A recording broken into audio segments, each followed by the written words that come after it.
He's part of the ESPN radio broadcast of the NBA Finals. Joining us from Oakland is John Barry. How are you, John? What's up, Rich? How you doing, bud? You good? I'm hanging in. Excellent. I appreciate you calling in. So game one last night, the big difference was the bench. How do you, if you are a coach, get more from your bench? How does that actually work, John? Well, I think a lot of it has to do with game plan, and obviously, they did not want Steph Curry or Klay Thompson to get going, and they didn't.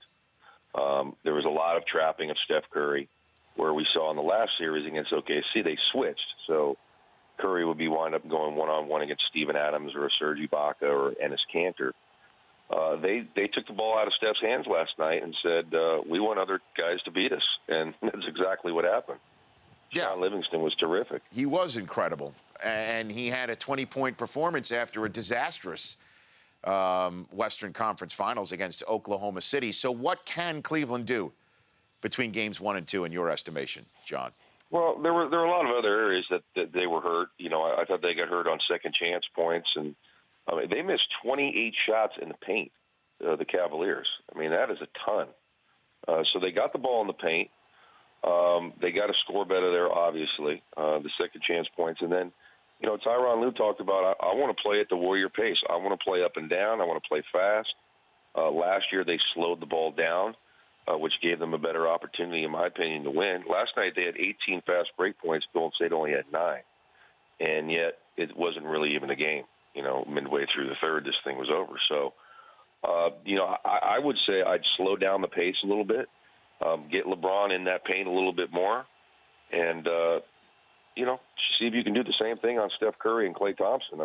Those guys combined for 20. That's the lowest points they've combined for all season long, and yet you still lose by 15. And I guess perhaps you'd try to avoid sparking a 17-4 run by hitting another player in the nuts, right, John? That would probably be behoove them to avoid that. That's what happened to the Warriors when Draymond Green got Steven Adams. The other team went on a run. But Iguodala, another guy that you might not look at the stats and get wowed, he was terrific again, too. He's just a smart player, plays angles, plays great D, made some timely shots. And it was a heck of a team effort by the Warriors. I thought Barnes and Bogut played well as well. Do players all get together when there is a foul like that? And what's the conversation like on the floor after something like that happens with Dellavedova and Iguodala, John? Well, I don't know that we could speak about it here. I'm sure that he let Matt Dellavedova know that he didn't appreciate getting popped in the man section. But, sometimes things like that do. They kind of galvanize your team, and they took off right after that moment. Yes, 17-4 run, and now here we go into game 2 in Golden State. I'm on the phone with John Barry here on the Rich Eisen Show. What goes through your mind, memory banks, when you're in Oakland, California, John? What goes through your memory banks? Mine? Yeah. Well, I don't know. I guess coming to games, being a little ball boy in that same arena, it's redone, but yeah, it's a place where I spent quite a bit of time, to be quite honest. Yeah, that's what I want to know about. What was it like for you, John? Then or now? Yeah, then. Yeah, you're correct. Well, Yeah. it's the best.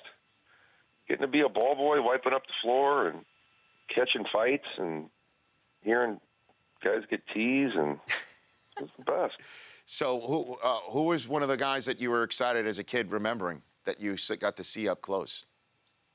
Well, I think it was Dr. J, because I remember he called our house one time, and I picked up the phone, and I don't know that I ever wiped my ear for a while. Did he say, hi, this is Julius? Did he say... He did. He said Julius. Uh-huh. He said, it's Julius Irving. And I just I think I dropped the phone, maybe.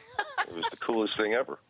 Oh, man. I got John Barry here on the Rich Eisen Show. So the poll question that we have is, how long is the finals going to go? Where would you answer right now, first blush, on this team? I said 5. I think if the Warriors take care of business Sunday, I think they'll split in Cleveland, probably lose game 3, win game 4, and then come back here and finish it off. In 5. You think? What do you got? I don't know. I've got 6, if not 7. I still don't want to count the Cavs out. Maybe that's just, look, I took the Warriors against the field the entire year. So just, out of pride, just wanting to be right, that's one thing. But then there's just the aspect that the fans in Cleveland, John, have been waiting so long, and that if it's not going to be a fully healthy Kyrie, Kevin, and LeBron, when's it going to be? That's the only thing I'm thinking right now, John. Well, that would be interesting, to see what happens if they do in fact don't win this thing. But Hugh Jackson's there, and the Browns. The Browns, I really believe. Oh my gosh! So down 1-0 after they hold Curry and Clay just like that, and they lose by 15 because Sean Livingston, of all people, goes off on them. You're saying to the Cleveland Cavs fans, "Don't worry, the Browns are there for you." Did you just say that, John? Did that just happen? What about the Cleveland Gladiators? Are they doing any good? Can you guys look that up for me? The Cleveland Gladiators. Is it an arena? Speaking of which, you know what it is? Can you ask me this too next time we chat? Ask your folks on the TV side of things. When they go to break, and they show like the logo of the team, and it's like in some apocalyptic water like universe. You know what I mean? Like there's this choppy seas, something out of like Game of Thrones. What's that all about, John? Do you know? I don't know. I'll have to talk to our people. Is that just graphics you think I should? I don't know. I don't know. I think it's probably higher up the producer chain, that it was just like a bad dream, sort of dark atmosphere with the water and whatever. And when they show Golden State, it looks very apocalyptic to me. It's very disturbing to me, John. I'll take a look. I'll see what I can do. Run that up the flagpole. We don't want to bother our viewers. No, I know. Trust me. It throws me off my game. The Gladiators are what, Law? Where are the Gladiators right now? They're an AFL team in Cleveland. Oh, Cleveland my gosh. Gladiators. They've won 4 in a row, and they got a home game tonight against the Arizona Rattlers. Look out. They got that one in the bag, John. They got that one in the bag. So I might fly out there and then just come back. I got time, right? It's Sunday. I could. Yes, you do. Yes, you do. Now, look. Yeah. I'm not writing off the Cavs. They did some good things. But they need to play much better because this Warrior team seems to be riding the wave of coming back from probable 3-1 deficit to OKC. Maybe that is the water. That's the water. They're riding that wave in the graphics department. They're riding the apocalyptic waves. Is that what? That's what it is. It is. It's like, yeah. So is your Jason Day golf outing still on? It didn't happen. He had to leave town. Okay. I don't know how he did at the Memorial yesterday. I haven't gotten a chance to look at the paper, but potentially it could happen next week. I mean, if he's around, I'm going to throw it out there. Okay, very good. I like it. Now, Hornacek said today with the Knicks that the triangle offense is still going to be a part of the Knicks offense. I don't know if you heard that. He said that about an hour ago in New York. Just first blush, how does that work for somebody who's never really done it before or even played in it? What do you think, John?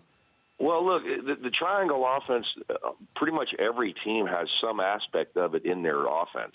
It's just where guys are on the floor. So if you really watch, there'll be triangle situations for every team in the NBA. But they might not be certain calls, and they might not be the same type exact plays. But at some point, you're going to get in a triangle. You're going to have a guy in the corner, in the post, and up at the top. That's a triangle situation. So there's just different deviations of it, and maybe he'll have a few play calls that are exact like what they used to have, but it helps to have future Hall of Famers in that triangle offense, Yes, it does. which I believe in the 11 titles of Phil Jackson, there were a couple good players on there. Yes, there were. It tends to work better. It does when you put the machine out there with the coal in the form of Hall of Famers. It certainly does work that way. Yes. John, thanks for calling in. Enjoy game 2. Okay, bud? Okay. Thank you. You bet, Rich. Always love chatting with you. That's John Barry here. The Rich Eisen Show, weekdays at noon Eastern on Audience.